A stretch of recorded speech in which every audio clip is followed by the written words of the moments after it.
নমস্কাৰ নিউজ নাওৰ ষ্টুডিঅ'ত মই সীমন্ত মাধৱ বৰুৱা চাওয়াহক কি আছে আজি আমাৰ সংবাদ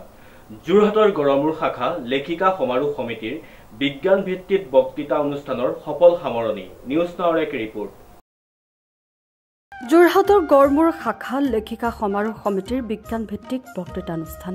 যোৰহাটৰ গড়মূৰত অৱস্থিত 83 নং প্ৰাথমিক বিদ্যালয়ত গড়মূৰ শাখা লেখিকা সমাৰোহ সমিতিৰ 31তম প্ৰতিষ্ঠা দিৱসৰ লগত সংগতি ৰাখি বক্তৃতা অনুষ্ঠান আৰু অন্তৰংগ আলাপ অনুষ্ঠান অনুষ্ঠিত হয় যোৰহাট জিলা লেখিকা সমাৰোহ সমিতিৰ উদ্যোগত আৰু গড়মূৰ শাখা লেখিকা সমাৰোহ সমিতিৰ সহযোগত যোৰহাট জিলা লেখিকা সমাৰোহ সমিতিৰ সভানেত্ৰী নিৰদা গগৈ বৰাৰ সঞ্চালনাত অনুষ্ঠিত হয় এই সভাখনি গড়মূৰ শাখা লেখিকা সমাৰোহ সমিতিৰ সভানেত্ৰী ৰীনা মহন্তই আদৰণি ভাষণ আগবঢ়োৱা সভাখনিত নিৰ্দিষ্ট বক্তা হিচাপে অংশগ্ৰহণ কৰি সৌদ অসম লেখিকা সমাৰোহ সমিতিৰ পত্ৰিকা সম্পাদিকা ডক্টৰ ইন্দিৰা বৰুৱাই বৰ্তমানৰ জলপ্ৰলয় আৰু জলসংকট বিশ্বৰ জীৱকুলৰ বাবে অশনি সংকেত শীৰ্ষক বিষয়ত বক্তব্য দাঙি ধৰে এই সভাত বিশিষ্ট অতিথি হিচাপে সৌদ অসম লেখিকা সমাৰোহ সমিতিৰ উপসভানেত্ৰী নিৰু বৰুৱা যোৰহাট লেখিকা সমাৰোহ সমিতিৰ সভানেত্ৰী দীপালী গগৈ বৰুৱাৰ লগতে কেইবাগৰাকীও বিষয়ববীয়া উপস্থিত থাকে এই সভাখনিৰ পিছতে অন্তৰংগ আলাপ অনুষ্ঠানত লেখিকাসকলে গীত মাত পৰিৱেশনেৰে অনুষ্ঠানটো অধিক জীপাল কৰি তোলে 31তম প্ৰতিষ্ঠা দিৱস আছিল যিসকল ব্যক্তিৰ প্ৰচেষ্টাত আমাৰ এই গড়মূৰ লেখিকা সমাৰোহ সমিতিখন প্ৰতিষ্ঠা হৈছিল আমি প্ৰথমে তেখেতসকলক শ্ৰদ্ধাঞ্জলি জ্ঞাপন কৰিছোঁ আৰু পতাকা উত্তোলনৰ সৈতে আজি দিনজোৰা কাৰ্যসূচীৰে আমাৰ উদযাপন পালন কৰা হয় তাৰ মাজতে যোৰহাট লেখিকা সমাৰোহ সমিতিয়ে আমাৰ প্ৰতিষ্ঠা দিৱসৰ লগত সংগতি ৰাখি তেখেতসকলে এটা বিজ্ঞান ভিত্তিক বক্তৃতা অনুষ্ঠান অনুষ্ঠিত কৰা হয় আৰু আমি তেখেতসকলক নিমন্ত্ৰণ কৰিছিলোঁ আজি তেখেতসকলে এটা সফল কৃতকাৰ্যতা লাভ কৰি তেখেতসকলে পৰিসমাপ্তি ঘটি আৰু লগতে আমাৰ গড়মূৰ লেখিকা সমাৰোহ সমিতিৰ প্ৰতিষ্ঠা দিৱসত আমি অন্তৰংগ আলাপ অনুষ্ঠানে আমাৰ অনুষ্ঠানটি সামৰণি মাৰিছোঁ লেখিকা সমাৰোহ সমিতিৰ 31 সংখ্যক প্ৰতিষ্ঠা দিৱস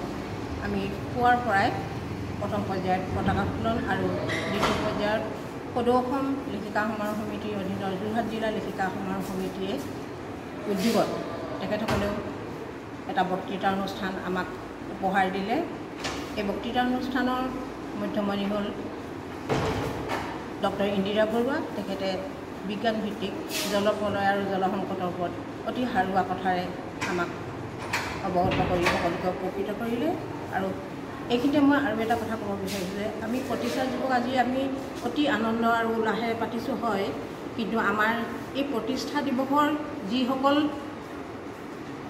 আৰম্ভণিত যিসকলে আপ্ৰাণ চেষ্টা কৰি এই অনুষ্ঠানটো গঢ় দিছিলে তেখেতসকল কিন্তু আজি আমাৰ মাজত নাই এই সম্পৰ্কত মই আমাৰ প্ৰতিষ্ঠাকালৰ সভানেত্ৰীক আদৰি ফুকন অতি শ্ৰদ্ধাৰ ৰীতাঞ্জলি পূজাৰী ৰীণু খাউন তিলেশ্বৰী বৰা মণিমা মহন্ত আদি কৰি আমাৰ যিসকল সদস্যই আমাক ইতিমধ্যে এৰি থৈ গৈছে আমি তেওঁলোকৰ আত্মাৰ সদ্গতিৰ বাবে ইয়াৰ পৰা প্ৰাৰ্থনা জনাইছোঁ আৰু তেওঁলোকেও যাতে আমি এই অনুষ্ঠানটো আগবঢ়াই নিব পাৰোঁ আমাক আশীষ প্ৰদান কৰক তাকে কামনা কৰিলোঁ ধন্যবাদ আজি আমাৰ অনুষ্ঠানভাগ প্ৰতিষ্ঠা হোৱা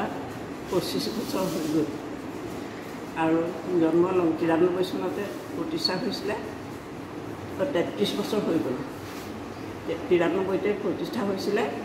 আজিৰ তাৰিখতে 31 জুলাইতে প্ৰতিষ্ঠা হৈছিলে আৰু সেই অনুষ্ঠান জন্মলগ্নৰ পৰাই মই উপদেষ্টা হিচাপে আছোঁ এই অনুষ্ঠানটো গুৰি ধৰিছিলে ৰীতাঞ্জলি পূজাৰী ৰীণু খাউন খাদৰী বাইদেউ খাদৰী ফুকন তেখেতসকলৰ মৃত্যু হ'ল কিন্তু আমাৰ এই অনুষ্ঠানটো যেনেকৈ লহপহকৈ বাঢ়িব লাগিছিলে বঢ়া নাই তথাপি আমি চেষ্টা কৰিছোঁ